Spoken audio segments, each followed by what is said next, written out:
ورحمة الله وبركاته. إن الحمد لله نحمده ونستعينه ونستغفره ونؤمن به ونتوكل عليه ونعوذ بالله من شرور أنفسنا ومن سيئات أعمالنا. من يهده الله فلا مضل له ومن يضلله فلا هادي له. وأشهد أن لا إله إلا الله وحده لا شريك له وأشهد أن محمدا عبده ورسوله. يا أيها الذين آمنوا اتقوا الله حق تقاته ولا تموتن إلا وأنتم مسلمون.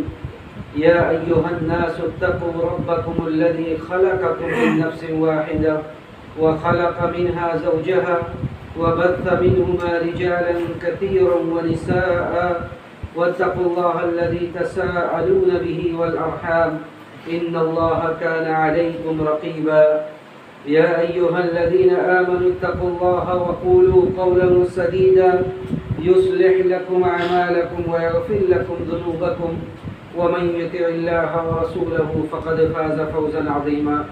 أما بعد فإن خير الحديث كتاب الله وخير الهدي هدي محمد صلى الله عليه وسلم وشر الأمور محدثاتها وكل محدثة بدعة وكل بدعة ضلالة وكل ضلالة في النار.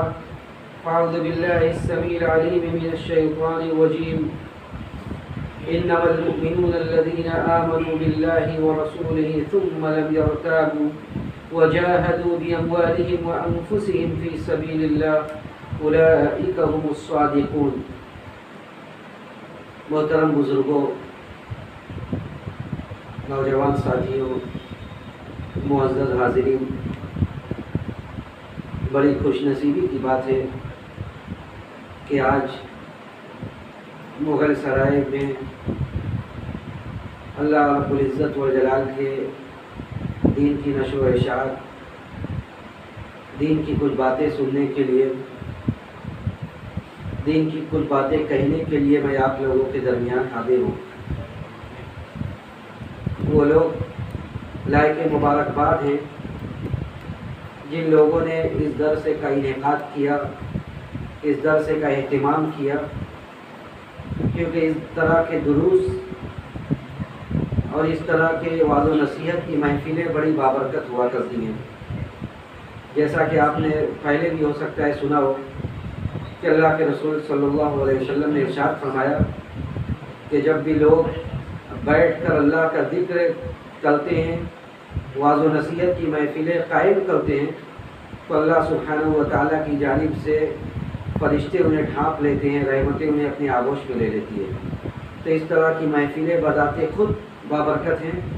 ان میں بیٹھنے والا ہر ایک انسان اپنا وافر حصہ، اپنی مکمل مقدار میں اپنا اجر و ثواب لے کر اس مجلس سے اٹھتا ہے، اور پھر اس مجلس میں جو سیکھتا ہے اور جو سیکھے گا انشاءاللہ وہ اس کے لیے تا حیات بلکہ بعد الممات، موت کے بعد بھی اس کے لیے باعث اجر و ثواب اور باعث نفع و اجر ہے۔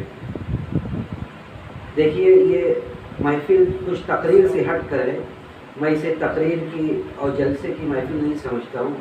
اسی لیے میں نے جو باتیں میں نے کہنے کی سوچ کے میں آپ لوگوں کے سامنے حاضر ہوا ہوں، وہ بھی ایک عام تقریر کی بات نہیں ہوگی کہ اس میں تقریر والے انداز میں میں باتیں بیان کروں، بلکہ یہ اس مقصد سے میں آپ لوگوں کے سامنے آیا ہوں کہ درس اور تدریس اور جو کچھ منہجی باتیں ہیں جس کا ہر انسان سے تعلق ہے، ان باتوں کو آپ لوگوں کے سامنے میں رکھوں، ورنہ تقریر کی محفلیں ہوتی رہتی اور انشاءاللہ آگے ہوگی۔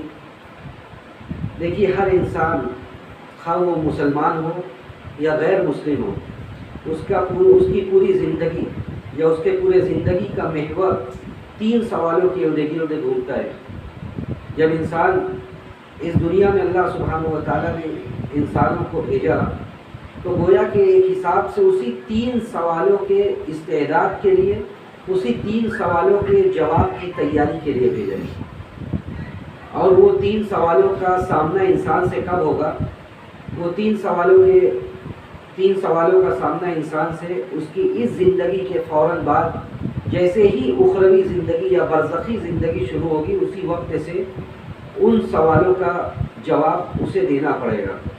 تو یہ سوال ایسا نہیں ہے کہ آدمی سے یہ کہا جائے کہ آپ کے لیے سوال آؤٹ نہیں ہے، بلکہ یہ سوال بہت پہلے سے ہی اللہ سبحانہ و تعالیٰ نے اپنے نبی کے ذریعے آؤٹ کر دیا ہے، سب کو بتلا دیا ہے کہ کون سے ایسے سوالات ہیں جن سوالات کی استعداد اور جن سوالات کی تیاری ہر مسلمان کو کرنا ہے اور ہر مسلمان کو اس کا جواب دینا ہے، بلکہ وہ سوالات غیر مسلموں سے بھی ہوں گے لیکن وہ افسوس کے علاوہ کچھ نہ کر سکیں گے۔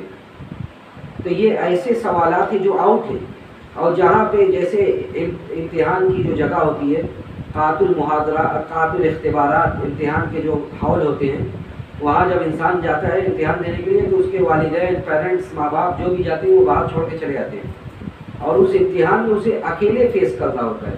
ویسے ہی ایک انسان جب اس سوال کا اسے سامنا ہوگا تو وہاں پہ اس کے ساتھ کوئی نہیں ہوگا۔ اس سوال کی تیاری اسے خود کرنا ہے اور اس سوال کا جواب اسے خود دینا ہے۔ دیکھیے وہ سوال کیا ہے، میں وہیں سے اپنی بات شروع کرتا ہوں۔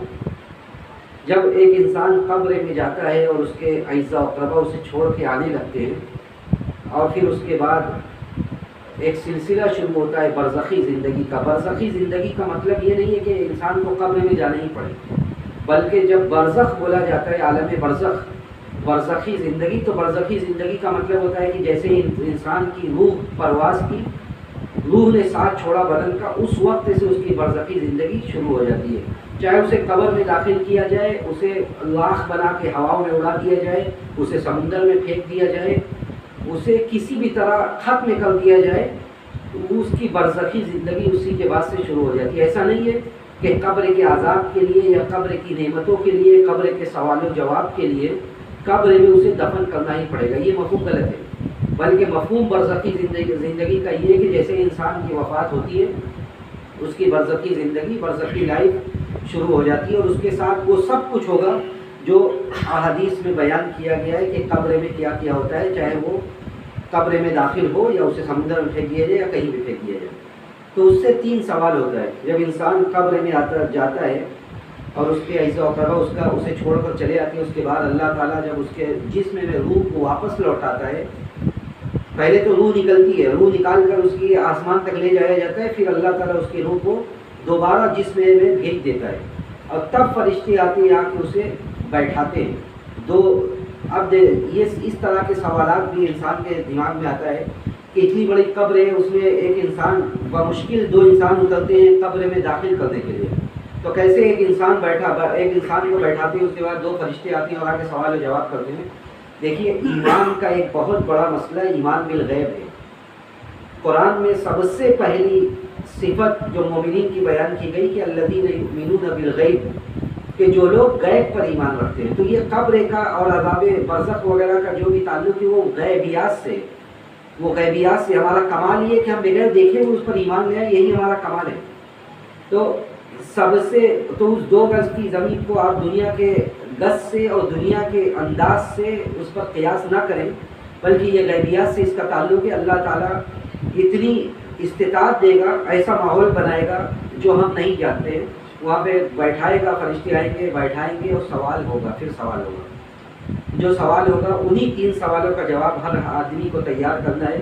اللہ تعالیٰ پہلا سوال فرشتے اللہ کے کریں گے کہ من ربک، کہ تمہارا رب کون ہے۔ دوسرا سوال ہوگا ما دینک، تمہارا دین کیا ہے، اور تیسرا سوال ہوگا من نبیک، تمہارے نبی کون تھے۔ اور جو ان 3 سوالوں کا جواب دے گا اس سے ایک چوتھا سوال بھی ہوگا۔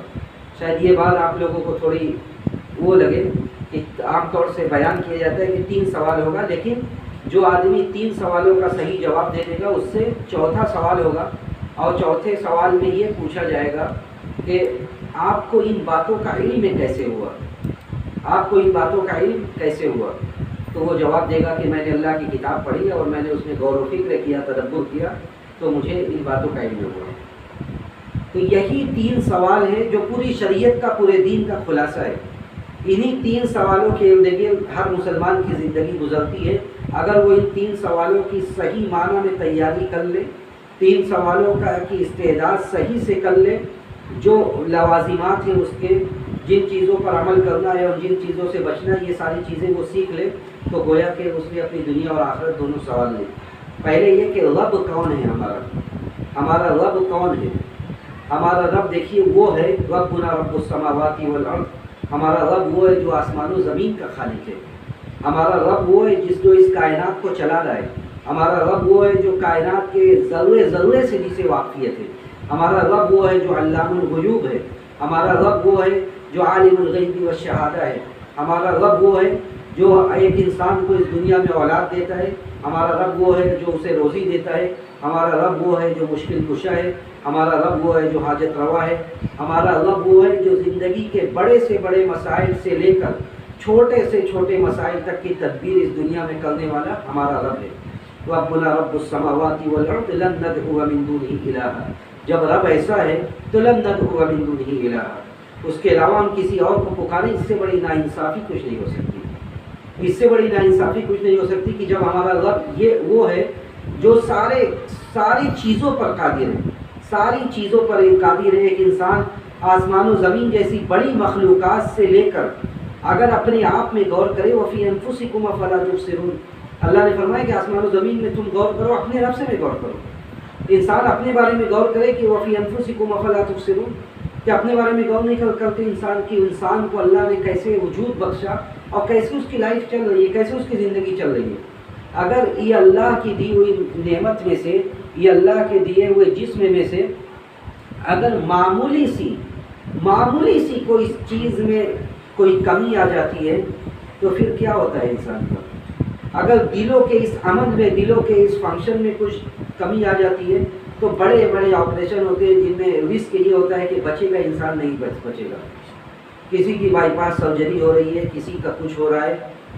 یہ اللہ سبحانہ و تعالیٰ کی ذات ہے جس نے بغیر کسی مثال کے، سابقہ مثال کے بغیر انسانوں کو پیدا کیا ہے۔ هل أتى على الإنسان حين من الدهر لم يكن شيئا مذكورا، انسان کو اللہ تعالیٰ نے کوئی سابقہ مثال نہیں تھی، بغیر کسی سابقہ مثال کے پیدا کیا۔ تو ہمارا رب کون ہے؟ اگر ہم اسی پر غور کر لیں تو ہماری ہدایت کے لیے یہی کافی ہے کہ سب کچھ، آپ بڑے سے بڑا مسئلہ سے چھوٹے سے چھوٹا مسئلہ آپ اگر کسی کے سامنے رکھیں تو اپنے رب کے سامنے رکھیں۔ وَإِذَا سَأَلَكَ عِبَادِي عَنِّي فَإِنِّي قَرِيبٌ، اگر بندہ یہ پوچھتا ہے کہ اللہ کہاں ہے تو کہو کہ اللہ تم سے بہت قریب ہے۔ اللہ اپنی ذات کے حساب سے آسمان پر ہے، عرش پر مستوی ہے، الرحمن علی العرش استویٰ، یہ عقیدے کا مسئلہ ہے کہ اللہ اپنی ذات کے حساب سے عرش پر مستوی ہے۔ یہ نہیں کہا جا سکتا کہ اللہ تعالیٰ اپنی ذات کے حساب سے ہر جگہ ہے، یہ غلط بات ہے۔ اللہ تعالیٰ اپنی ذات کے حساب سے عرش پر مستوی، لیکن اللہ کا علم، اللہ کی معیت یہ ہر جگہ ہے۔ اللہ تعالیٰ یہ ابھی جان رہا ہے کہ ہم یہاں بیٹھے ہوئے ہیں، دین کی ایک مجلس قائم ہے اور جو مجھے توفیق مل رہی ہے میں آپ لوگوں کے سامنے رکھ رہا ہوں، یہ اللہ کا علم ہے۔ تو اللہ تعالیٰ اپنے ذات کے حساب سے عرش پر ہے، لیکن اللہ کا جو علم ہے، اس کی معیت ہے، وہ ہر جگہ ہے۔ تو اگر انسان اللہ تعالیٰ کو کے بارے میں یہ اس کا کانسیپٹ ہو، یہ تصور ہو کہ بڑی سے بڑی چیز اور چھوٹا سے چھوٹا مسئلہ اس کے دل میں یہ کہ عبادی عنی فإنی قریب، کہ اللہ قریب ہے۔ کوئی مسئلہ جب قریب سے آدمی فریاد کرتا ہے، آدمی دل میں کیا کہہ رہا ہے یہ بھی اللہ جانتا ہے، وہ کس مجبوری میں اسے بھی اللہ بخوبی واقف ہے۔ اَمَّن يُجِيبُ الْمُضْطَرَّ إِذَا دَعَاهُ وَيَكْشِفُ السُّوءَ عَنْ أَمْرِهِ، مصیبت زدہ کی مصیبت کو جب وہ مصیبت اور تکلیف سے کراتے ہوئے، رات میں کروٹیں بدلتے ہوئے اپنے من میں، اپنے دل میں کوئی فریاد کرتا ہے کہ اللہ کے علاوہ بھی کوئی قادر ہے سننے پر، کہ اللہ کے علاوہ بھی کوئی قادر ہے جو اس کی تکلیف کو دور کر دے؟ کوئی نہیں، اللہ کے علاوہ کوئی نہیں ہے۔ قُل لِّمَنِ الْأَرْضُ وَمَنْ فِيهَا إِن كُنتُمْ تَعْلَمُونَ، اے نبی آپ ذرا پوچھیے کہ لِّمَنِ الْأَرْضُ وَمَنْ فِيهَا، یہ زمین اور زمین میں جو کچھ ہے کس کے لیے؟ سَيَقُولُونَ لِلَّهِ، کہیں گے اللہ کے لیے۔ تو اس طرح کی آیات بے شمار ہیں کہ ہمارا رب وہ ہے جس کے قدرت سے کوئی بھی چیز باہر نہیں ہے۔ اسی لیے جتنے، یہ تو ہوئی توحید ربوبیت کہ اللہ کو خالق ماننا، اللہ کو رازق ماننا، اللہ کو کائنات کا صانع اور موجد ماننا۔ جب اللہ تعالیٰ یہ ہے تو پھر یہ بہت بڑی ناانصافی ہوگی کہ اس کے علاوہ کسی اور کی عبادت کی جائے۔ اسی لیے جتنے نبی آئے سارے نبیوں کو اللہ نے یہی حکم دیا کہ ہم نے بھیجا ہے لوگوں کو، وَلَقَدْ بَعَثْنَا فِي كُلِّ أُمَّةٍ رَسُولًا أَنِ اعْبُدُوا اللَّهَ وَاجْتَنِبُوا الطَّاغُوتَ، کہ ہم نے لوگوں کو کی طرف رسولوں کو بھیجا تاکہ رسول لوگوں سے یہ کہیں کہ ایک اللہ کی عبادت کرو اور اس کے علاوہ کسی اور کی عبادت مت کرو۔ آپ نوح سے لے کر آخری نبی جناب محمد صلی اللہ علیہ وسلم کو دیکھیے، سارے نبی آئے اور نبی نے اپنی قوم سے آ کر کہا کہ یا قوم اعبدوا اللہ ما لکم من الہ غیرہ، کہ میری قوم اللہ کی عبادت کرو، اس کی عبادت میں کسی کو شریک مت کرو۔ کمال یہ نہیں ہے کہ آپ اللہ کی عبادت کریں، کمال یہ ہے کہ آپ اللہ کی عبادت کے علاوہ کسی اور کی عبادت نہ کریں۔ کمال یہ نہیں کہ آپ اللہ کو ثانی و موجود مانیں، بلکہ کمال یہ ہے کہ آپ صرف اللہ کو قادر مطلق مانیں۔ کمال یہ نہیں ہے کہ آپ اللہ کو حاجت روا و مشکل کشا سمجھیں، بلکہ کمال یہ کہ آپ صرف اللہ کو قادر مطلق سمجھیں، آپ صرف اللہ کو مختار کل سمجھیں، آپ صرف اللہ کے بارے میں یہ گمان رکھیں، یہ تصور کریں، یہ یقین رکھیں کہ اللہ کے علاوہ کوئی بھی کسی بھی چیز پر کائنات کا معمولی سے معمولی ذرہ ہو، ایک پتہ اس کے علم میں، وہ پتہ بھی حرکت کرتا ہے تو اللہ کے حکم سے کرتا ہے۔ تو جتنے بھی نبی آئے سارے نبیوں نے کہا کہ جب اللہ کا اختیار یہ ہے تو ہمارا کوئی الہ غیرہ، اللہ کے علاوہ کوئی معبود نہیں ہے، اللہ کے علاوہ کوئی معبود نہیں ہے، اللہ کی عبادت کرو، اللہ کے ساتھ کسی کو شریک مت کرو۔ اور اس کا دوسرا رخ کیا ہے؟ جب آپ ایک اللہ کی عبادت کر رہے ہیں، جب آپ کو یہ حکم دیا جا رہا ہے کہ آپ اللہ کی عبادت کیجئے، تو یہ بہت بڑا جرم اللہ کے یہاں ٹھہرے گا کہ آپ اس کی عبادت میں کسی اور کو شریک کریں۔ سارے جرم کی معافی ہو سکتی ہے، سارے جرم کی معافی ہو سکتی ہے، لیکن اس جرم کی معافی قطعاً نہیں ہو سکتی ہے کہ آپ اللہ جو قادر مطلق ہے، جو مختار کل ہے، جس کے جس کا اختیار ذرے ذرے پر ہے، آپ اس کے ساتھ کسی کو شریک کرنے لگے، آپ اس کے اختیارات کا مالک کسی اور کو بنانے لگے، جن چیزوں پر وہ قادر ہے آپ دوسروں کو کہنے لگے کہ وہ بھی ان سب چیزوں پر قادر ہے۔ اس سے بڑی ناانصافی کیا ہو سکتی ہے؟ جب یہ اتنی بڑی ناانصافی تھی تو اللہ نے فیصلہ بھی ایسے ہی کیا کہ ان اللہ لا یغفر ان یشرک بہ ویغفر ما دون ذلک لمن یشاء۔ اللہ تعالیٰ شرک کے علاوہ ساری گناہوں کو معاف کر سکتا ہے، لیکن یہ قطعاً نہیں برداشت کر سکتا کہ اس کی عبادت میں کسی کو شریک کیا جائے۔ جو اللہ کی صفات ہیں ان صفات کو اٹھا کے دوسروں کو دے دیا جائے، جو اللہ کے اختیارات ہیں ان اختیارات سے دوسروں کو متصف قرار دے دیا جائے، جو جن چیزوں پر اللہ قادر ہے اس کی قدرت کسی اور کو دے دی جائے، یہ بہت بڑا جرم تھا۔ اور اسی لیے اللہ تعالیٰ نے یہ دو ٹوک فرمایا کہ اللہ کی عبادت میں کسی کی شراکت یہ قطعاً برداشت نہیں کی جائے گی، یہ قطعاً برداشت نہیں کی جائے گی۔ تو یہ پہلا سوال ہے کہ آدمی اللہ کو رب مانے، اس کے اختیارات جو ہیں اس اختیارات کو تسلیم کرے، اور تسلیم کرنے کا مطلب صرف یہ نہیں ہے کہ ہم زبان سے اقرار کریں کہ اللہ ہر چیز پر قادر ہے، بلکہ جب حالات و ظروف ایسے پڑیں تو ہمارا توکل و اعتماد اللہ کی ذات پر ایسا ہو کہ ہم اس بات کو عملی طور سے ثابت کریں کہ اللہ کے علاوہ کوئی کسی چیز پر بھی قادر نہیں ہے، چاہے وہ رزق کا مسئلہ ہو، چاہے وہ مصیبت میں کسی اور چیز کا مسئلہ ہو۔ ہم مکمل طور سے اپنی جبین نیاز کو، اپنے سر کو اللہ کے سامنے خم کر دیں، جھکا دیں عملی طور سے، کہ ہم اللہ کے علاوہ کسی اور کے سامنے نہ جھکیں گے، نہ مجھ سے مانگیں گے، نہ مجھ سے فریاد کریں گے۔ تو اللہ کو رب ماننا یہ پہلا سوال ہے، اور یہ سننے میں تو بڑا آسان لگ رہا ہے کہ من ربک، ہمارا رب کون ہے؟ ہم بتا دیں گے کہ اللہ ہے۔ ہم اسی وقت بتا سکیں گے جب ہم صحیح معنوں میں اللہ کی عبادت کو تسلیم کریں گے اور اس کے ساتھ کسی کو شریک نہیں کریں گے۔ اگر ہم زبان سے مقر ہے، زبان سے اقرار کرنے والے کہ اللہ ہمارا رب ہے، اور ہمارا عمل اس کے برخلاف ہے، جیسا کہ آج اس امت کی اکثریت کا حال ہے، تو معاف کیجیے ایسے لوگ قبر میں بھی سوال کے جواب دینے سے قاصر ہوں گے، عاجز ہوں گے، اس لیے کہ ان کی زبان ان کے دل کا ساتھ ہی نہیں دے رہی ہے۔ اور ایمان اس بات کا تقاضا کرتا ہے کہ جس طرح ایمان دل میں ویسے ہی زبان پر بھی ہو۔ بلکہ آپ جتنے بھی عقیدہ کی کتابیں ہیں، جتنی بھی بڑی بڑی عقیدہ کی کتابیں، چاہے وہ امام احمد بن حنبل کی ہو، امام احمد بن حنبل کے لڑکے کی ہو، اس کے بعد امام طحاوی کی، امام ابن ابی العز کی ہو، جتنے بھی لوگوں کے عقیدے کی کتابیں، وہ آپ ایمان کی اگر ڈیفینیشن دیکھیں گے، ایمان کی تعریف دیکھیں گے، تو جس طرح ایمان میں دل کا عمل دخل ہے ویسے ہی زبان کا بھی ہے، جس طرح زبان کے ویسے ہی دل کا بھی ہے۔ صرف زبان سے بولنے سے کچھ نہیں ہوگا، زبان سے بولنا ہے، دل سے تصدیق کرنا ہے، اور اعضاء و جوارح سے عمل کرنا ہے۔ یہ تین چیزوں کا مجموعہ ایمان ہے۔ اگر کوئی آپ کو صاحب سے پوچھتا ہے کہ ایمان کیا ہے، مومن کون ہے، تو مومن وہ ہے کہ ایمان باللہ، الاعتقاد بالقلب، دل سے تصدیق کرنا، زبان سے اقرار کرنا، والاقرار باللسان، زبان سے اقرار کرنا، اور اعضاء و جوارح سے آپ کے جو ہاتھ پاؤں ہیں ان چیزوں سے عمل کرنا۔ ان تینوں چیزوں کا مجموعہ یہ ایمان ہے۔ تو آپ دل میں تصدیق ہی نہیں کرنا، آپ صرف زبان سے کہہ رہے ہیں کہ ہم ایک اللہ کو رب مانتے ہیں، اس کے ساتھ عبادت میں کسی کو شریک نہیں کرتے، اور جب وقت آتا ہے تو آپ اللہ کی عبادت کو، اس کی توحید کو چھوڑ دیتے۔ یہ اللہ کے یہاں بہت بڑی ناانصافی ہے، اور اسی لیے اللہ نے فرمایا کہ اللہ تعالیٰ شرک کے علاوہ سارے گناہوں کو معاف کر دے گا۔ اور نبی علیہ الصلوۃ والسلام سے بے شمار روایات ہیں جس میں آپ نے اسے اکبر الکبائر قرار دیا ہے۔ اکبر الکبائر پوچھا گیا کہ کبیرہ گناہوں میں بھی سب سے بڑی بڑی گناہیں کون سی ہے، سب سے بڑا پاپ، سب سے بڑا جرم کون سا ہے؟ اللہ کے رسول نے فرمایا کہ الاشراک باللہ، اللہ کے ساتھ شرک کرنا، یہ سب سے بڑا جرم ہے۔ اس کے بعد ساری گناہوں کا سلسلہ شروع ہوتا ہے، یہ سب سے بڑا گناہ ہے۔ تو سب سے پہلا سوال رب کون ہے، اس کا تعارف ہمیشہ بندہ اپنے پاس رکھے کہ اللہ کون ہے۔ جو آدمی یہ پہچان لے گا اللہ کون ہے تو وہ بہت سارے بلاؤں سے، بہت سارے مصیبتوں سے وہ بچ جائے گا۔ آپ آیت الکرسی پڑھیے، وقت نہیں ہے کہ میں ان ساری چیزوں پر بھی تفصیل روشنی ڈالوں، ورنہ ایک آیت الکرسی پڑھیے آپ، جسے قرآن کی سب سے عظیم آیت قرار دیا گیا۔ آیت الکرسی میں کچھ نہیں ہے سوائے اس کے کہ اللہ کا تعارف کرائے گا، اللہ کون ہے، اللہ کون ہے۔ اللہ لا الہ الا هو الحی القیوم، اللہ وہ ہے جو زندہ ہے، جو قیوم ہے، جسے نیند نہیں آتی، جسے اونگ نہیں آتی۔ لا تأخذہ سینۃ ولا نوم ولا نوم لہ ما فی السماوات وما فی الارض، اس کے لیے آسمان و زمین میں جو ہے سب اسی کے لیے۔ تو اس طرح کی آیات، سورہ حشر کی آخری آیات پڑھیے، وہ اللہ الذی لا الہ الا هو عالم الغیب والشہادہ، اللہ وہ ہے جو عالم الغیب والشہادہ ہے، اللہ وہ ہے جو جبار ہے، جو متکبر ہے، اللہ وہ ہے جو مصور ہے، سارے انسان کو بنانے والا، اس کی بہترین تصویریں، بہترین نقاشی کرنے والا اللہ کے علاوہ بھی کوئی نہیں ہے۔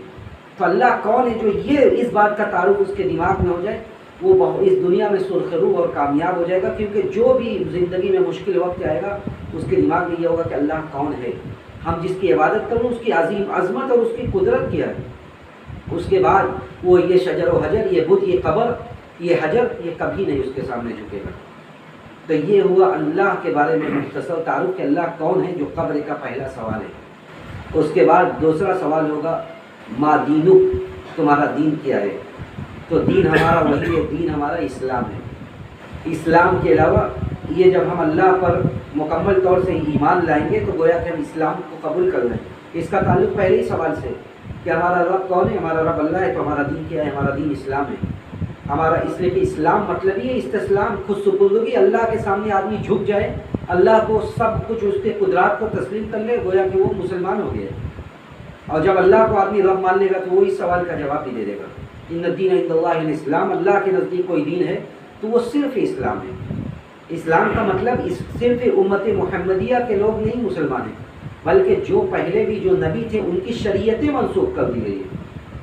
وہ اس سے پہلے کے جو نبی تھے جن کی خالص تعلیمات تھی، خالص تعلیمات موسیٰ عیسیٰ کی جو صحیح تعلیم ہے، وہ بھی گویا کہ اسلام تھا۔ انہوں نے بھی ایک اللہ کی عبادت کی دعوت دی، وہ بھی ان لوگوں کو مسلمان بنا رہے تھے۔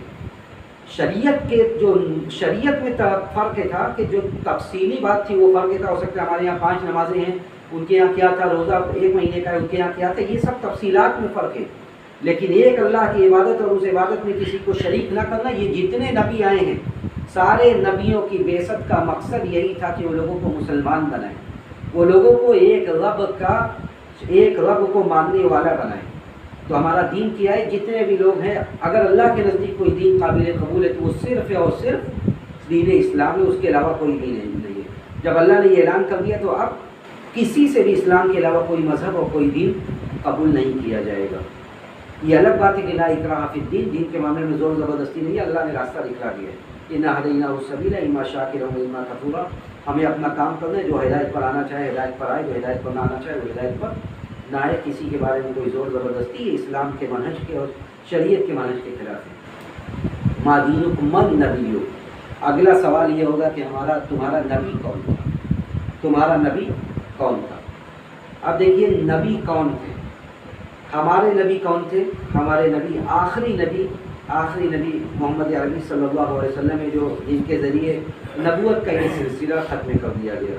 ما کان محمد نبا احد من رجالکم ولکن رسول اللہ وخاتم النبیین، یعنی اللہ کے رسول آخری نبی تھے۔ اگر کوئی آپ کے بعد یہ آ کر دعویٰ کرے، چاہے وہ کوئی بھی ہو، دنیا کے کسی بھی کونے میں ہو، کوئی آ کر یہ دعویٰ کرے کہ اس کے پاس وحی نازل ہو رہی ہے، وہ نبی ہے، تو وہ پکا جھوٹا اور کذاب آدمی ہے، وہ پکا جھوٹا اور کذاب آدمی ہے۔ چاہے وہ جتنی بھی چیکنی چپڑی باتیں کرے، اچھی باتیں کرے، قرآن کی اس آیت کا مصداق ہے وہ کہ جب یہ کہہ دیا گیا کہ نبی آخری ہیں تو اس کے بعد اگر وہ یہ دعویٰ کرے تو وہ پکا جھوٹا ہے۔ اور اللہ کے رسول صلی اللہ علیہ وسلم نے حدیث میں فرمایا تھا کہ بعد کے زمانے میں بڑے بڑے جھوٹے اور دجال پیدا ہوں گے، بڑے بڑے جھوٹے اور دجال پیدا ہوں گے جو نبوت کا دعویٰ کریں گے۔ تو ہمارے نبی کون ہے؟ ہمارے نبی محمد عربی صلی اللہ علیہ وسلم ہیں، جن کے ذریعے یہ سلسلہ ختم ہو گیا. اب آپ کے بعد کوئی نبی نہیں ہے. کسی کی نبوت اگر کوئی کہے بھی تو اس کی تسلیم قطعاً نہیں کیا جائے گا. یہ ختم نبوت تھی. آپ کے ذریعے نبوت کی یہ مہر لگا دی گئی. اب نبی تھے, نبی کو اللہ نے بھیجا, یہ بات لے کر بھیجا, اس حکم کے ساتھ بھیجا کہ نبی کی اطاعت کرنا ہے. نبی جو بات کہے اس بات کو ماننا ہے, اور جن باتوں سے روکے ان باتوں سے رک جانا ہے. یا ایھا الذین آمنوا اطیعوا اللہ واطیعوا الرسول ولا تبطلوا اعمالکم. ایمان والو, اللہ کی اطاعت کرو, رسول کی اطاعت کرو, اور اپنے اعمال کو برباد مت کرو. یعنی اللہ اور اس کے رسول کی اطاعت کرنا ہی گویا کہ ایمان, اصل اعمال کی اصلاح ہے. اگر کوئی آدمی عمل اس طرح کرتا ہے کہ اس میں رسول کی اطاعت نہیں ہے, میں ایک دو مثالیں بھی دیتا ہوں, عمل اس طرح کرتا ہے کہ اس میں اللہ اور اس کے رسول کی اطاعت نہیں ہے, رسول کے بتائے ہوئے طریقے کو فالو نہیں کر رہا ہے, تو وہ عمل اللہ کے یہاں بیکار ہے, رد کر دیا جائے گا.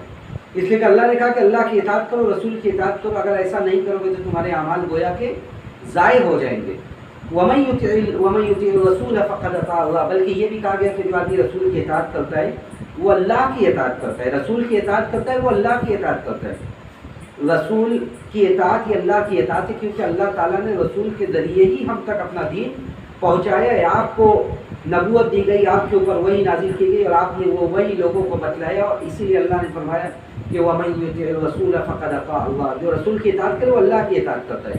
اور احادیث میں بھی اس بات کو ثابت کیا گیا. حدیث میں اس بات کو ثابت کیا گیا. ایک لمبی حدیث ہے جس میں ایک عورت فاطمہ بنت قیس نامی ایک عورت ہے جس کے طلاق کا واقعہ ہے. طلاق ان کے شوہر دے دیتے. اللہ کے رسول صلی اللہ علیہ وسلم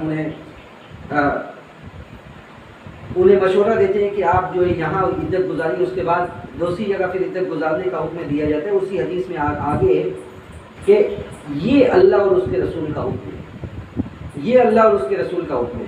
تو آپ اگر حدیث کی کتابوں میں دیکھیں گے, قرآن میں اس طرح کی کوئی آیت نہیں ہے جو فاطمہ بنت قیس کے بارے میں نازل ہوئی, لیکن حدیث کا لفظ ہے کہ یہ اللہ اور اس کے رسول کا حکم ہے.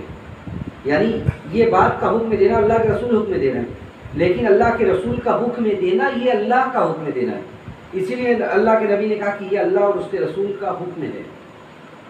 ایک عورت حضرت عبداللہ ابن مسعود رضی اللہ تعالیٰ عنہ کے پاس آتی ہے اور آ کے کہتی ہے کہ آپ جو ہے یہ کہتے ہیں کہ گدنا گدوانے والی اور دانتوں میں دوری پیدا کر کے حسن کرنے والی, اس کو جمال کے لیے دانتوں کو دور دور کروانا, اس طرح کا عمل کروانے والی عورت ملعون ہے, اور آپ اس طرح کی عورت پر لعنت بھیجتے ہیں. کہاں اس کی دلیل ہے؟ آپ کہتے ہیں کہ اللہ تعالیٰ نے فرمایا ہے, کہاں فرمایا ہے؟ تو حضرت عبداللہ ابن مسعود کہتے ہیں کہ تم نے قرآن کی آیت نہیں پڑھی. وہ کہتی ہے کون سی آیت؟ تو عبداللہ ابن مسعود کہتے ہیں کہ اللہ تعالیٰ نے قرآن میں فرمایا کہ جو رسول کی اطاعت کرے گا وہ اللہ کی اطاعت کرے گا, جو رسول کی اطاعت کرے گا وہ اللہ کی اطاعت کرے گا. اور رسول نے یہ فرمایا ہے کہ گدنا گدوانے والی, دانتوں میں دوری پیدا کر کے حسن و جمال کے لیے یہ عمل کروانے والی, اور اسی طرح نقلی بال لگوانے والی, یہ ساری عورتیں اللہ کے یہاں ملعون ہیں. تو جب رسول نے یہ کہا ہے تو اللہ نے گویا کہ یہ کہا ہے, اور جب رسول نے اس پر لعنت بھیجی ہے تو اللہ نے گویا کہ لعنت بھیجی ہے. جب رسول نے لعنت بھیجی ہے تو اللہ نے لعنت بھیجی ہے. تو رسول کا کہنا گویا کہ اللہ کا کہنا تھا, اور صحابہ اکرام نے اسی لیے رسول کی بات کو ایسا لیا, اس طرح لیا کہ آپ کی اطاعت کو ان لوگوں نے اپنی زندگی کا پہلا اور آخری مقصد قرار دیا. یعنی صحابہ اکرام نے اس طرح رسول کی اطاعت کی کہ اس کی بے شمار مثالیں ہیں. کہ اللہ کے رسول صلی اللہ علیہ وسلم نے ایک صحابی کے ہاتھ میں لوہے کی انگوٹھی دیکھی, آپ نے منع کیا, آپ نے کہا اسے اتار پھینکا وہ صحابی نے. اس کے بعد جب وہ اللہ کے رسول چلے گئے تو لوگوں نے کہا کہ انتفع, فائدہ اٹھاؤ اس سے. آپ اللہ کے رسول اب چلے گئے, فائدہ اٹھاؤ, دوسری چیزوں میں فائدہ اٹھاؤ. تو صحابی نے کہا کہ جب اللہ کے رسول نے منع کیا ہے, جب اللہ کے رسول نے منع کیا ہے تو اب میں اس سے فائدہ قطعاً نہیں اٹھا سکتا, اب اس سے میں فائدہ قطعاً نہیں اٹھا سکتا. صحابہ اکرام میں ایسے ایسے لوگ تھے. حضرت عبداللہ ابن عمر رضی اللہ تعالیٰ عنہ کے بارے میں آتا ہے کہ حضرت عبداللہ ابن عمر خانہ کعبہ میں اللہ کے رسول داخل ہو کر نماز پڑھتے ہیں. تو اس کے بعد جب اللہ کے رسول نکل جاتے ہیں تو حضرت عبداللہ بن عمر حضرت بلال سے پوچھتے ہیں کہ کہاں اللہ کے رسول نے کہاں نماز پڑھا تھا؟ تو حضرت بلال بتاتے ہیں کہ اس طرف یہاں پہ آپ نے نماز پڑھا تھا. تو حضرت عبداللہ بن عمر جب جاتے تھے کعبہ میں تو وہ اسی جگہ پر جا کر نماز پڑھتے تھے جہاں پہ اللہ کے رسول صلی اللہ علیہ وسلم نے نماز پڑھا تھا. صحابہ اکرام کے اطاعت و فرما برداری کا عالم یہ تھا کہ حضرت عمر رضی اللہ تعالیٰ عنہ جلیل القدر صحابی جب حجر اسود کو بوسہ لیتے تھے، حجر اسود کو بوسہ لیتے تھے تو کہتے تھے کہ مجھے پتہ ہے، حجر اسود کو بوسہ لیتے تھے تو کہتے تھے کہ انی عالم انک حجر، مجھے پتہ ہے کہ تو پتھر ہے، لا تضر ولا تنفع، تو کچھ فائدہ اور نقصان کا مالک نہیں ہے، تو نہ فائدہ پہنچا سکتا ہے نہ نقصان، لیکن انی عالم، مجھے یہ بھی پتہ ہے کہ میں نے اللہ کے رسول کو تیرا بوسہ لیتے ہوئے دیکھا تھا۔ آدمی جو حج یا عمرہ پر جائے اور اسے اس بات کی استطاعت ہو کہ وہ حجر اسود کو بوسہ لے تو حجر اسود کو بوسہ لینا چاہیے۔ فَإِنَّهُمَا يَحُطَّانِ الْخَطَايَا حَقًّا، اس لیے کہ یہ کہا گیا کہ حجر اسود کو بوسہ لینا اور رکن یمانی کو چھونا یہ گناہوں کو مٹاتا ہے۔ تو حضرت عمر نے کہا کہ مجھے یہ پتہ ہے کہ تو کچھ نفع نقصان نہیں پہنچاتا ہے، لیکن رأیت رسول اللہ صلی اللہ علیہ وسلم یقبلہ، لیکن مجھے یہ بھی پتہ ہے میں نے اللہ کے رسول کو دیکھا کہ اللہ کے رسول تجھے بوسہ لیتے تھے، اس لیے میں بوسہ لیتا ہوں، میں نبی کی اطاعت میں بوسہ لیتا ہوں، میں اس لیے نہیں لیتا کہ تم نفع و نقصان کے مالک ہو۔ تو صحابہ اکرام کی اطاعت و فرما برداری کی بے شمار مثالیں ہیں، صحابہ اکرام کی زندگی کی ایک سے ایک داستان ہے جو اللہ کے رسول سے محبت، اللہ کے رسول کی قربت اور اللہ کے رسول کی اطاعت پر دلالت کرتی، کیونکہ انہیں اس بات کا علم تھا کہ اللہ نے فرمایا کہ ايها الذين آمنوا اطيعوا الله واطيعوا الرسول، اللہ اور اس کے رسول کی اطاعت پر اپنے اعمال کو برباد مت کرو۔ تو جو اس کو چھوڑ دے گا، جو رسول کی اطاعت کے بغیر نیکیوں کو تلاش کرے گا، اس کے وہ عمل اللہ کے ہاں مسترد اور رد کر دیے جائیں گے۔ اسی لیے مشہور حدیث حضرت عائشہ رضی اللہ تعالیٰ عنہ نے فرمایا تھا کہ اللہ کے رسول یہ کہتے تھے کہ من عمل عملا لیس علیہ امرنا فہو رد، کہ کوئی آدمی ایسا عمل کرتا ہے جس پر اللہ کے رسول کا حکم نہیں تھا تو وہ عمل اللہ کے ہاں مردود ہے، رد کر دیا جائے گا، لوٹا دیا جائے گا۔ اسی لیے پورے زندگی اللہ کے رسول منبر رسول سے یہی کہتے رہے کہ کل بدعۃ ضلالہ وکل ضلالۃ فی النار، کہ لوگوں دین کے نام پر نیا کام نہیں، دین کے نام پر وہی کام ہے جو ہم نے بتلایا ہے، دین کے نام پر وہی کام ہے جو ہم نے بتلایا ہے۔ اگر کوئی نیا کام ہے کل محدثۃ بدعہ وکل بدعۃ ضلالہ، اگر کوئی نیا کام ہے تو وہ گمراہی ہے، چاہے دیکھنے میں جتنا بھی اچھا ہو، وہ کام اللہ کے یہاں بھی رد ہے اور اس کام کا انجام بہتر نہیں ہے، وہ کام گمراہی والا ہے، اور گمراہی ہمیشہ جہنم کی طرف لے جانے والی ہے۔ تو ہر بدعت گمراہی اور ہر گمراہی جہنم کی طرف لے جانے والی ہے۔ تو دین میں کوئی نیا کام کر کے آدمی یہ سوچے کہ یہ نیا کام اسے اللہ سے قریب کرے گی، یہ نیا کام اس کے آخرت میں اسے کامیابی دے گا، یہ بہت بڑا غلط کانسیپٹ ہے، غلط بات آدمی اپنے دماغ میں بیٹھائے ہوئے، بلکہ دین وہی ہے، جو شریعت وہی ہے جو اللہ اور اس کے رسول نے، یا اللہ اور اس کے رسول کی جو باتیں پہنچائی گئی۔ یہ وہ 3 سوال ہو گئے، لیکن یہ 3 سوال پہنچے گا کیسے؟ جو اصل بات ہے جسے ہم یہ کہتے ہیں منہج سلف، کہ آدمی کو دین کی باتیں پہنچتی کہاں سے؟ دیکھیے، دین کی باتیں پہنچانے کے لیے اللہ تعالیٰ نے دین کی باتیں پہنچانے کے لیے جن لوگوں کا اختیار کیا وہ لوگ کون تھے؟ وہ لوگ صحابہ تھے، وہ لوگ صحابہ تھے۔ صحابہ کے بارے میں اللہ تعالیٰ نے ان کے عدل کا اور ان کے اتقاء ہونے کا قرآن میں اعلان کیا، اور فرمایا والسابقون الاولون من المہاجرین والانصار والذین اتبعوهم بإحسان رضی اللہ عنہم ورضوا عنہ، کہ جو سبقت ہوا کرنے والے لوگ تھے ایمان میں، الاولون من المہاجرین والانصار، مہاجرین اور انصار میں سے، والذین اتبعوهم بإحسان، اور جن لوگوں نے ان کی اتباع کی احسان کے ساتھ، اخلاص کے ساتھ، رضی اللہ عنہم ورضوا عنہ، ان لوگوں سے اللہ راضی ہو گیا اور اللہ تعالیٰ ان لوگوں سے راضی ہو گیا اور یہ لوگ بھی اللہ سے راضی ہو گئے۔ یہ جملے میں اگر ایک ایک جملے پر بات کی جائے تو یہ ایک ایک جملہ صحابہ اکرام کے ثقہ پر، صحابہ اکرام کے ایمان کی پختگی پر دلالت کرتے ہیں۔ ایک ہوتا ہے کہ ہم برداشت کر لیں، جھیل لیں، ہماری زندگی میں کوئی مصائب و علامہ ہے ہم جھیل لیں، اس لیے کہ جھیلنا ہماری مجبوری ہے۔ ایک ہوتا ہے ہم خوشی خوشی جھیلیں، ان مسائب و مشکلات سے ہمیں محبت ہو جائے، وہ مسائب و مشکلات ہمیں مشکل لگے ہی نہ۔ تو صحابہ اکرام کی وہ جماعت تھی جس نے ان مسائب و مشکلات کو جو اسلام کے بعد انہیں جھیلنا پڑا، انہوں نے اسے مشکل سمجھا ہی نہیں، اسی لیے اللہ نے فرمایا کہ رضوا عنہ، وہ لوگ اس سے راضی ہو گئے۔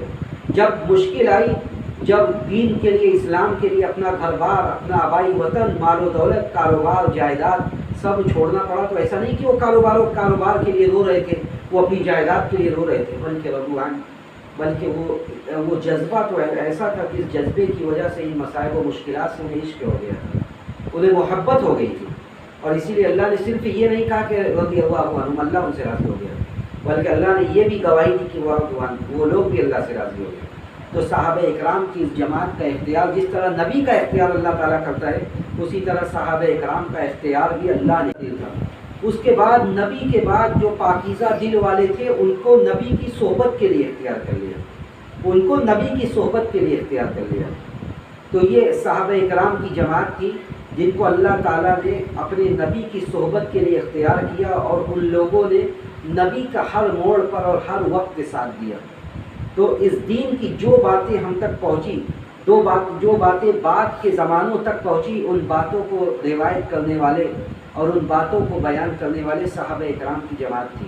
تو صحابہ اکرام کے بارے میں عمومی طور سے ہمارا یہ موقف ہے، صحابہ اکرام کے بارے میں عمومی طور سے ہمارا یہ موقف ہے اور یہ بیان ہے کہ صحابہ اکرام کی پوری جماعت یہ عادل تھی، کیونکہ اللہ تعالیٰ نے اگر ان سے کوئی غلطی ہوئی بھی تھی، صحابہ اکرام معصوم نہیں تھے، لیکن صحابہ اکرام مغفور تھے، صحابہ اکرام مغفور تھے، صحابہ اکرام معصوم نہیں تھے، صحابہ اکرام بھی عام انسانوں کی طرح تھے، اس میں اختلاف ہوا، لڑائی جھگڑا ہوا، صحابہ اکرام سے غلطیاں گناہیں ہوئی، جیسا کہ بہت ساری روایات ہیں، ان روایات کو بنیاد بنا کر صحابہ اکرام کے کردار کو اچھالنا، صحابہ اکرام کی عدالت کو اچھالنا، اس سے بڑی نالائکی اور اس سے بڑا نکماپن کچھ نہیں ہے، کیونکہ ان سے غلطیاں ہوئی تھیں، ان غلطیوں کے باوجود اللہ نے یہ اعلان کیا کہ رضی اللہ عنہم ورضوا عنہ، اللہ ان سے راضی ہو گیا اور وہ لوگ اللہ سے راضی ہو گئے۔ بہت سارے مفسرین نے اپنے تفسیر میں یہ ذکر کیا کہ یہ اس بات کا اعلان تھا کہ جن سے غلطیاں ہوئی تھیں ان کی غلطیوں کو بھی اللہ نے معاف کر دیا۔ تو اب کسی کے لیے گنجائش نہیں بچی کہ وہ صحابہ اکرام کے بارے میں، ان کے کردار کے بارے میں باتیں کرے، ان کے کردار کو اچھالے، ان کے کردار کو عام انسانوں کی طرح بیٹھ کے جج کرے، فیصلہ کرے کہ فلاں صحابی ایسے تھے، فلاں صحابی ایسے تھے، فلاں نے یہ کیا جو غلط تھا اور یہ کرنا چاہیے تھا، یہ صحیح تھا۔ الوقوف فیما شجر بینہم، سلف کا موقف یہ کہ جو باتیں ہوئی صحابہ اکرام کے بارے میں، جو اختلاف ہوا، ان میں بات کرنا یہ ہمارا کام نہیں ہے۔ تلک امۃ قد خلت لہا ما کسبت، یہ جماعتیں گزر چکی، اللہ نے ان سے اپنی رضا کا اعلان کیا۔ تو صحابہ اکرام کی جماعت، یہ سلف، جب ہم یہ بولتے ہیں کہ ہمیں دیکھیے دین کو سمجھنے کے لیے ایک بڑی چیز جو آج مس ہو رہی ہے اور جس کی وجہ سے بہت سارے لوگ گمراہی کے شکار ہو رہے ہیں، وہ اسی منہج سلف کو چھوڑنے سے۔ آپ اللہ کی کتاب کو پڑھ رہے ہیں، نبی کی سنت کو پڑھ رہے ہیں اور آپ کا ارادہ یہی ہے کہ آپ عمل کریں، لیکن آپ سے جو چیز مس ہو رہی ہے وہ سلف کے منہج کو آپ چھوڑ رہے ہیں۔ صحابہ اکرام پہلی جماعت تھی جس نے نبی کے حدیث کو سنا، صحابہ اکرام سب سے زیادہ اس کی مراد کو سمجھنے والے تھے، نبی نے اپنے حدیث میں کیا کہا ہے اس کے معنی و مفہوم کو صحابہ اکرام سے زیادہ سمجھنے والا کوئی نہیں تھا۔ صحابہ اکرام نے اس حدیث کا معنی کیا سمجھا، صحابہ اکرام نے تابعین سے کیا بیان کیا، تابعین نے تبع تابعین سے کیا بیان کیا، یہ ایک منہج ہے، یہ ایک سلسلہ ہے۔ اگر ہم اس سلسلے اور اس منہج کو چھوڑ کر دین سمجھنے کی کوشش کریں گے تو معاف کیجیے، ہم صحیح منہج اور صحیح دین پر عمل کرنے والے نہیں ہو سکتے۔ آپ ذرا تاریخ میں پیچھے جائیے، جتنے بھی گمراہ فرقے تھے، چاہے وہ خارجی ہوں، معتزلہ ہو، جہمیہ ہو، قدریہ ہوں، جتنے بھی گمراہ فرقے تھے، آپ اجمالی طور سے یہ سمجھ لیجئے کہ جو بھی ایسے فرقے تھے جو گمراہ ہوئے اور جن کے بارے میں یہ کہا گیا کہ یہ صحیح عقیدے اور صحیح منہج سے دور ہو گئے، ان میں ایسا نہیں تھا کہ وہ لوگ دین کو اور عقیدے کو ان لوگوں نے چھوڑ دیا تھا، وہ ایک اللہ کو رب نہیں مانتے تھے، نبی کی سنت کو نہیں مانتے تھے۔ مسئلہ یہیں پہ آ کر ہوا کہ انہوں نے سلف کے منہج کو مس کر دیا۔ مسئلہ یہاں پہ ہوا کہ ایک حدیث لے لیا۔ آج جو مصیبت عام ہے، دو چار کتابیں پڑھی، پڑھ کر فتویٰ دینا شروع کیا، پڑھ کر یہ ایسا ہے، وہ ویسا ہے، یہ ایسی بات ہے، وہ ویسی بات ہے۔ بھائی یہ آپ کا جذبہ اچھا ہے، یہ آپ کا جذبہ اچھا ہے کہ آپ پڑھ رہے ہیں، حق پر پہنچنے کی آپ کوشش کر رہے ہیں، لیکن ابھی منزل بہت دور ہے۔ اس کے لیے ایک انسان کو اس میں درک اور گہرائی حاصل کرنے کی ضرورت ہوتی ہے۔ ایک ہوتا ہے جو بغیر ڈگری کا ڈاکٹر ہے، ایک ہوتا ہے جو ایم ڈی ہے، ایک ہوتا ہے جس کے پاس بڑی بڑی ڈگریاں ہیں، جس نے اس میدان میں تخصص کیا ہے۔ تو اگر آپ ایسے ہی بغیر اس میدان میں تخصص کیے ہوئے بغیر آپ فتویٰ دینا شروع کر دیں گے، آپ باتیں بیان کرنا شروع کریں گے، یہیں سے منہج مس ہوتا ہے۔ خارجی جو تھے، جن کے بارے میں آپ نے سنا ہوگا، خوارج کون تھے؟ خوارج کے بارے میں اللہ کے رسول نے فرمایا کہ ان کلاب اہل النار، یہ جہنم میں کتے ہیں۔ ایسا کیا ہو گیا؟ یعنی ان کے بارے میں اتنی شدید وعید وارد ہوئی کہ اللہ کے رسول نے یہاں تک فرمایا کہ ان کلاب اہل النار، یہ جہنم میں ان کو کتا بنا دیا جائے گا۔ دیکھیے خارجی جو تھے انہوں نے سارے مسلمانوں کی تکفیر کر دی، جتنے مسلمان تھے سب کافر ہو گئے ان کے نظر میں، سوائے چند لوگوں کے. جو کبیرہ گناہ کوئی بھی کر دے، سارے کبیرہ گناہ کرنے والے ان کے یہاں کافر ہو گئے. کسی نے چوری کر لی، کسی نے زنا کر لیا، کسی نے کوئی بڑا کام گناہ کر لیا، وہ سب ان کے نزدیک کافر ہو گئے. جبکہ اہل سنت والجماعت کا اور سلف کا یہ موقف ہے کہ کبیرہ گناہ کرنے والا بھی مسلمان ہوتا ہے، لیکن وہ اس طرح ان کا مسلمان نہیں ہوتا جیسا وہ آدمی ہوتا ہے جس نے کوئی کبیرہ گناہ نہ کیا ہو، لیکن وہ ابھی دائرہ اسلام میں باقی ہے.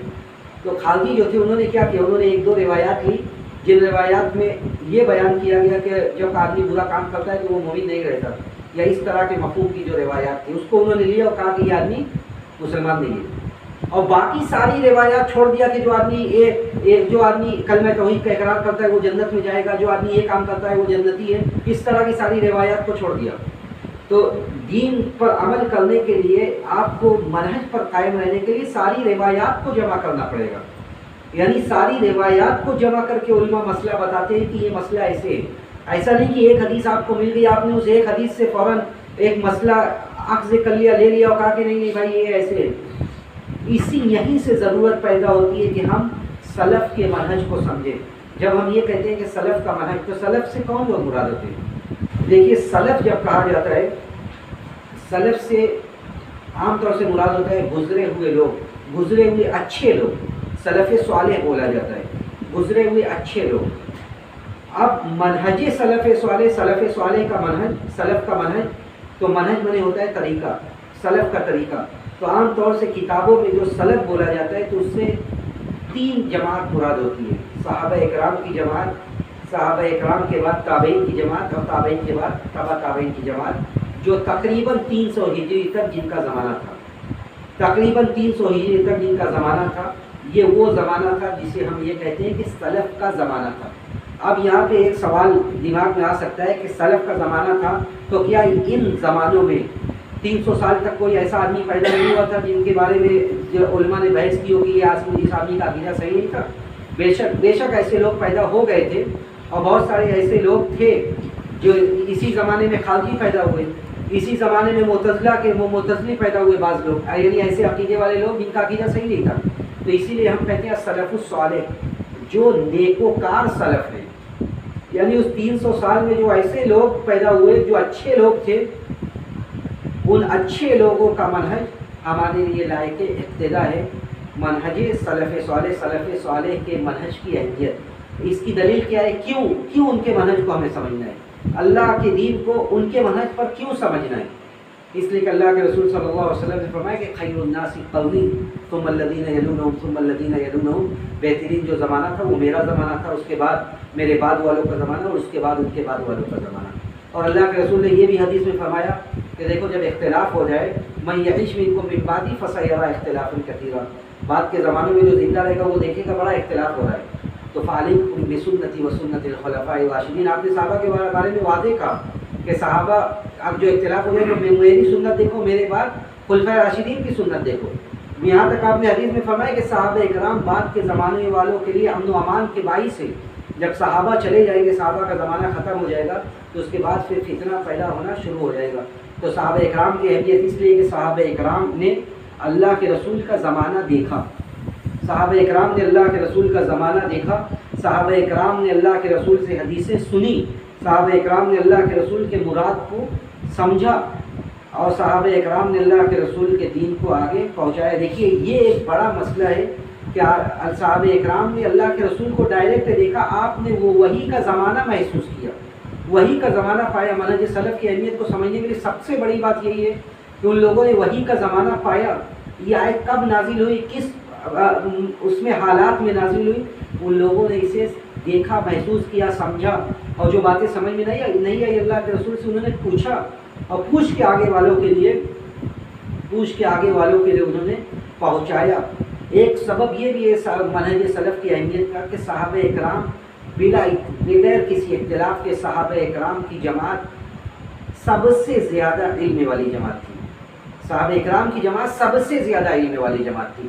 اب کسی حدیث کا کوئی مفہوم صحابی سمجھتے ہیں اور صحابی سمجھ کر آگے بتاتے ہیں تو بلا کسی اختلاف صحابہ اکرام کا وہ سمجھنا حرف آخر ہے. صحابہ اکرام کا وہ سمجھنا حرف آخر ہے. آج کسی کو اختیار نہیں ہے کہ وہ اس حدیث کا معنی اپنی طرف سے متعین کرے اور یہ بتلائے کہ نہیں اس حدیث کا یہ مطلب ہے. کیونکہ صحابہ اکرام بغیر کسی اختلاف کے سب سے عالم هذه الامہ، اس امت کے سب سے زیادہ علم والے تھے۔ کوئی یہ نہیں کہہ سکتا کہ ہم یا بعد میں آنے والے لوگ نعوذ باللہ وہ صحابہ سے زیادہ عالم تھے۔ صحابہ اکرام کی جماعت سب سے زیادہ علم والی تھی، اسی لیے علماء نے جب اپنی کتابیں لکھی تو صحابہ اکرام کی استدلالات کو، صحابہ اکرام کی استنباطات کو، صحابہ اکرام کے آثار کو اپنی کتابوں میں جمع کیا۔ جس طرح احادیث کو جمع کیا گیا ویسے ہی صحابہ اکرام کے آثار کو جمع کیا گیا۔ کئی کتابیں مصنف عبدالرزاق، مصنف ابن ابی شیبہ، اس طرح کی کتابیں جس میں صحابہ اکرام کے آثار کو جمع کیا گیا کہ ابو بکر رضی اللہ تعالیٰ عنہ نے کیا کہا، حضرت عمر نے کیا کہا، حضرت عائشہ نے کیا کہا، ابو سعید خدری نے کیا کہا۔ صحابہ اکرام کے آثار پر لمبی لمبی کتابیں، مطلب یہ کتابیں، جن کتابوں کا میں نام لے رہا ہوں یہ 1-2 جلدوں میں کتاب نہیں ہے بلکہ 11-11 15-15 جلدوں میں کتابیں ہیں۔ تو صحابہ اکرام کے آثار پر علماء نے شروع زمانے سے توجہ دی، اس کو جمع کیا، کیونکہ یہ ایسا منہج تھا اگر یہ کڑی مس ہو گئی تو اس کے بعد صحیح منہج پر آدمی جتنا بھی حدیث کو لے، جتنا بھی حدیث کو یہ وہ باور کرائے کہ وہ حدیث پر عمل کرنے والا ہے، لیکن اگر وہ یہ کڑی مس کر رہا ہے تو وہ معاف کیجیے وہ صحیح منہج پر عمل نہیں کر رہا ہے۔ اور جس طرح دین ضروری ہے اسی طرح منہج بھی ضروری ہے، جس طرح دین ضروری ہے اسی طرح منہج بھی ضروری ہے۔ اگر منہج صحیح نہیں ہے تو پھر آپ جتنی بھی کوشش کر لیں آپ وہاں تک پہنچ نہیں سکتے جہاں تک پہنچنا آپ کو، آپ کے دین و ایمان کو بچانے کے لیے ضروری ہے۔ اسی لیے سلف کے بارے میں اور سلف کے منہج کے بارے میں بہت سارے لوگوں نے کتابیں لکھی ہے۔ میں کچھ باتیں آپ لوگوں کے سامنے رکھتا ہوں۔ پہلی تو بات یہ کہ سلف سے مراد کون سے لوگ تھے، میں نے آپ لوگوں کو واضح کیا کہ سلف سے مراد صحابہ، تابعین اور تبع تابعین کی جماعت تک۔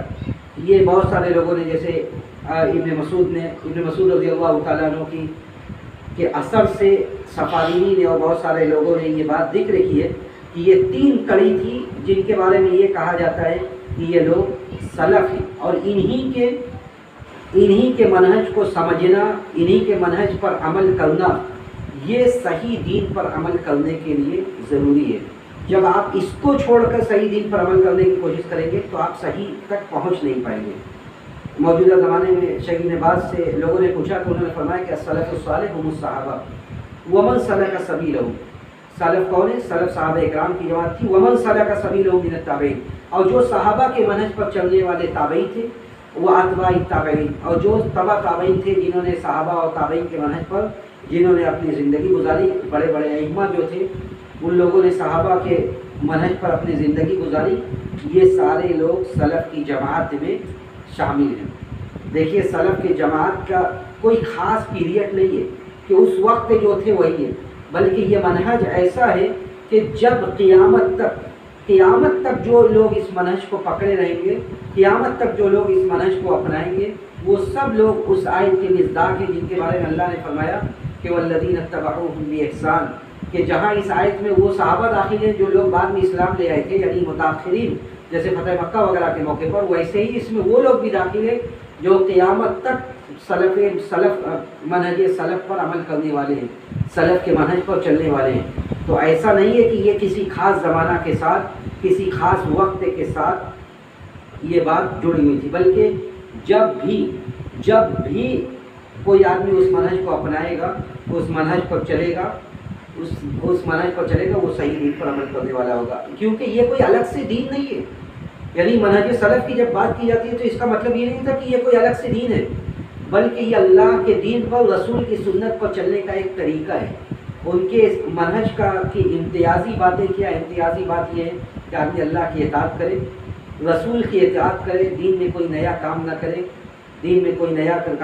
اللہ نے فرمایا یا ایھا الذین آمنوا اطیعوا اللہ واطیعوا الرسول واولی الامر منکم فإن تنازعتم فی شیء فردوہ الی اللہ والرسول، کہ ایمان والو اللہ کی اور اس کے رسول کی اطاعت کرو، واولی الامر منکم، جو معاملے کا ذمہ دار ہے اس کا کہا مانو، لیکن اگر اختلاف ہو جائے فإن تنازعتم فی شیء فردوہ الی اللہ والرسول، اگر اختلاف ہو جائے کسی بھی مسئلے میں تو آپ یہ دیکھیے کہ اللہ اور اس کے رسول کیا کہہ رہے ہیں۔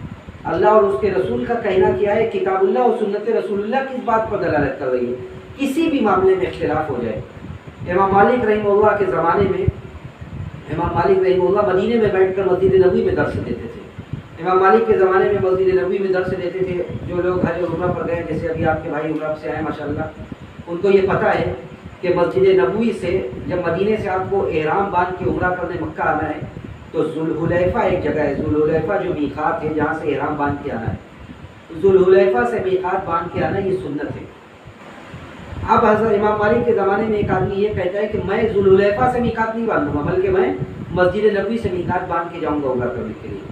امام مالک کو یہ بات پتہ چلتی ہے. امام مالک کہتے ہیں، امام مالک اس سے غضبناک ہو جاتے ہیں. امام مالک کہتے ہیں کہ انتم اہدی من اصحاب رسول اللہ صلی اللہ علیہ وسلم، صحابہ اکرام سے زیادہ تم ہدایت یافتہ ہو. صحابہ اکرام کے زمانے میں کیا تھا؟ اللہ کے رسول نے وقت لأہل المدینہ ذوالحلیفہ، اللہ کے رسول نے ذوالحلیفہ کو مدینے والوں کا میقات مقرر کیا، مدینے والوں کا میقات مقرر کیا. اب آپ کہہ رہے ہیں کہ میں ذوالحلیفہ کو چھوڑ کے میں جاؤں گا مسجد، میں یہیں سے مسجد نبوی سے احرام باندھ کے جاؤں گا کیونکہ مسجد نبوی زیادہ فضیلت والی جگہ ہے. تو آپ یہ نہ سمجھیں کہ آپ یہاں سے احرام باندھ کے جائیں گے تو آپ زیادہ فضیلت والا کام کریں گے، بلکہ کہتے ہیں امام مالک اسی کے بعد اپنا ایک تاریخی جملہ کہتے ہیں کہ من احدث فی هذه الامة لم يكن علیہ السلف، ہوا جس نے دین میں کوئی نیا کام کیا جس پر ہمارے سلف نہیں تھے، جو سلف کا طریقہ نہیں تھا، فقط زعم ان الرسول خان الدین، تو اس نے یہ گمان کیا کہ اللہ کے رسول نے دین پہنچانے میں خیانت کی ہے، نعوذ باللہ. اس لیے کہ جو چیز اس دن دین نہیں تھی، جب اللہ کے رسول اس دنیا سے جا رہے تھے اس دن جو چیز جو عمل دین نہیں تھا، 400 سال 500 سال بعد تعزیہ داری کو ایجاد کر لیا گیا، 600 سال بعد میلاد کو ایجاد کر لیا گیا. سیدھا سا اسلوب میرے بھائیوں، سیدھا سا اسلوب یہ کہ آپ صرف یہ جان لیجئے کہ یہ کام شروع کب سے ہوا ہے. لم یکن علیہ سلف ہوا جس پر ہمارے اسلاف نہیں تھے، صحابہ اکرام نہیں تھے، تابعین تبع تابعین نہیں تھے، فقط زعم ان رسول خان الدین. تو آپ یہ سمجھ لیجئے کہ بھلے ہی آپ کو رسول سے جتنی محبت ہے لیکن آپ یہ گمان کر رہے ہیں کہ رسول نے دین پہنچانے میں خیانت کی ہے. یہ کتنا بڑا الزام ہے نبی کے اوپر، یہ کتنا بڑا الزام ہے نبی کے اوپر کہ نبی نے دین پہنچانے میں خیانت کی ہے. اس کے بعد امام مالک کہتے ہیں کہ جو چیز اس دن دین نہیں تھا وہ آج دین نہیں ہو سکتا ہے، اس لیے کہ اللہ نے یہ اعلان کر دیا کہ الیوم اکملت لکم دینکم، آج دین ہم نے مکمل کر دیا. آج دین مکمل ہو گیا. اب اس کے بعد کوئی چیز مکمل ہونے کے بعد پھر اس میں مزید کوئی چیز نہیں آ سکتی.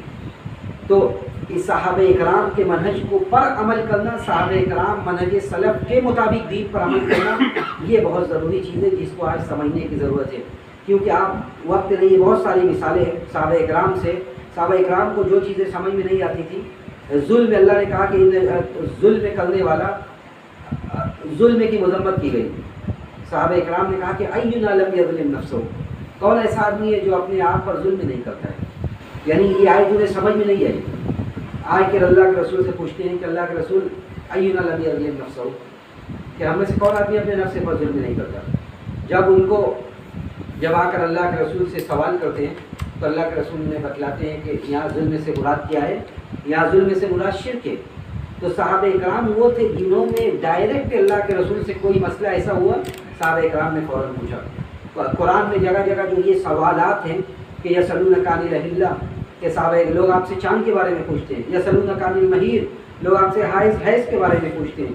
تو یہ سارے سوالات صحابہ اکرام ہی کے تھے.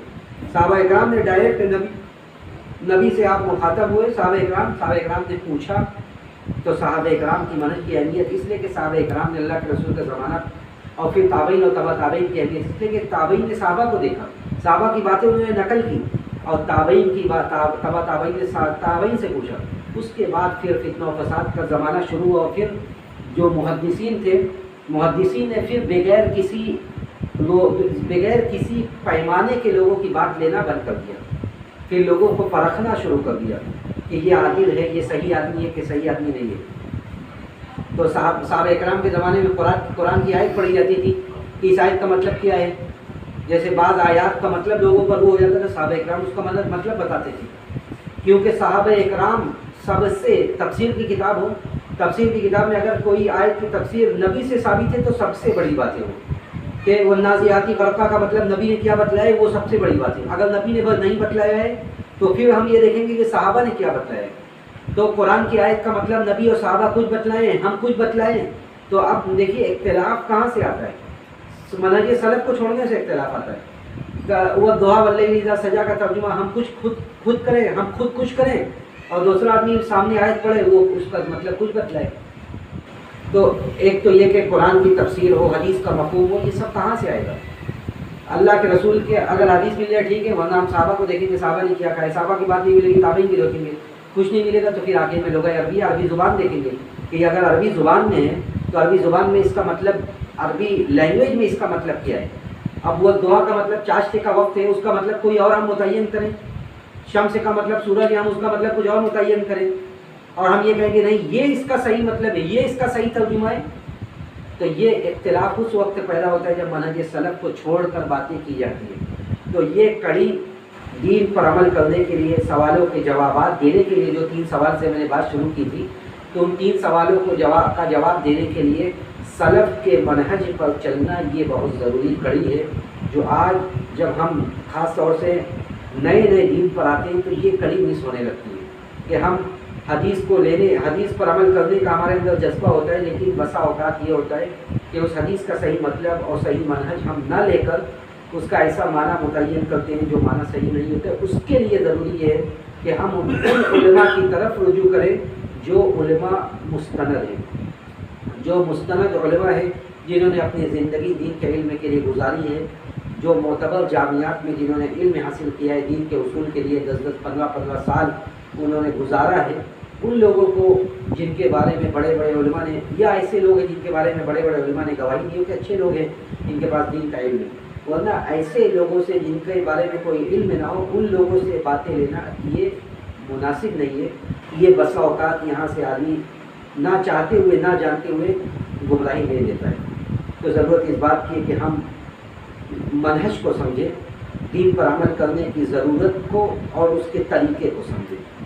میں انہی باتوں کے ساتھ اپنی بات ختم کرتا ہوں، اللہ سبحانہ و تعالیٰ سے یہ دعا کرتے ہوئے کہ اللہ رب العزت والجلال ہمیں صحیح دین پر عمل کرنے والا بنائے، جو سلف کا طریقہ تھا، سلف کا منہج تھا، نبی کے صحابہ کا، تابعین تبع تابعین کا، اس پر ہمیں چلنے والا بنا، اور انہی لوگوں کے ساتھ، نبی اور صدیقین شہداء کے ساتھ ہمارا قیامت میں حشر فرما۔ اے اللہ ہمیں جو بیمار ہیں تو نے ان کی بیماری سے شفائے کامل عاجل نصیب فرما، جو بے روزگار ہیں رب العالمین تو انہیں برسر روزگار کر دے، اور جو برسر روزگار ہیں تو ان کے رزق میں ترقی نصیب فرما، اور جب ہمارا اس دنیا سے جانے کا وقت آئے، سانسوں کے ڈور کے ٹوٹنے کا وقت آئے، تو ہمیں اس بات کی توفیق دے کہ ہماری زبان سے آخری کلمہ توحید نکلے۔ ربنا تقبل منا انك انت السميع العليم وتب علينا انك انت التواب الرحيم واخر دعوانا ان الحمد لله رب العالمين والسلام عليكم ورحمه الله وبركاته۔